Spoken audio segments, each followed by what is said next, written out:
আসসালামু আলাইকুম। এমন একটি ফুলের ঝুড়ি কিন্তু অনেক মেয়েরাই ডিজার্ভ করে। তো এই কেকটি কাস্টমাইজ কেক ছিল, মাশাআল্লাহ অনেক সুন্দর হয়েছিল দেখতে। শুধু আমি বানিয়েছি জন্য সুন্দর হয়েছে তা কিন্তু না, আসলে ডেকোরেশন করার পরে অনেক সুন্দর লাগছিল। তো চলুন আমি আজকে আপনাদেরকে দেখাবো কেকটি আমি A to Z কীভাবে ডেকোরেশনটা কমপ্লিট করেছিলাম।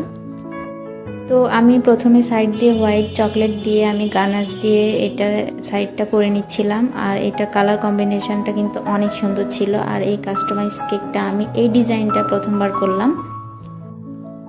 আর ভাইয়ার আর্জেন্ট অর্ডার ছিল, মানে যেদিন অর্ডার কনফার্ম করে ওই দিনই ডেলিভারি করা হয়। আমি জানি না আমার কাছে ম্যাক্সিমাম সব অর্ডারই কেন আর্জেন্ট আসে, মানে যেদিনের অর্ডার সেই দিনই ডেলিভারি করা হয় আর কি। তো এই তো আমি বলতে বলতে কেকটা রেডি করে নিয়েছি। আর আমি এটা স্টার নজল দিয়ে করেছি। আর মাঝখান দিয়ে চেরি ফুলগুলো বসাচ্ছি, এগুলো আমি আলাদা করে নিয়েছি হালকা একটু পিঙ্ক কালার দিয়ে। আর মাঝখানে আমি ফুলের কলিগুলো দিয়ে নিচ্ছি হলুদ কালার দিয়ে। আর ফুলের সাথে একটু পাতা না দিলে তো নয়, পাতা এটাও ছিল কাস্টমাইজ পিকে, রেফারেন্স পিকে।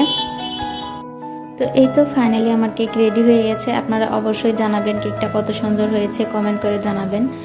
তো যাদের যাদের কেক লাগবে আমাকে অবশ্যই ইনবক্সে অর্ডার করবেন। আর কাইন্ডলি আমাকে অবশ্যই একদিন আগে জানাবেন। আল্লাহ হাফেজ।